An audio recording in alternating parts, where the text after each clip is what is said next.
Hey guys, I am Vaishnavi and welcome back to my channel. I hope all are good. Today I make girl face with glasses.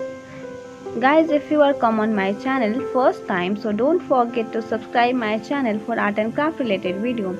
And whenever you like it my video, so please like and share with your friends and family. Thank you. Enjoy today's video.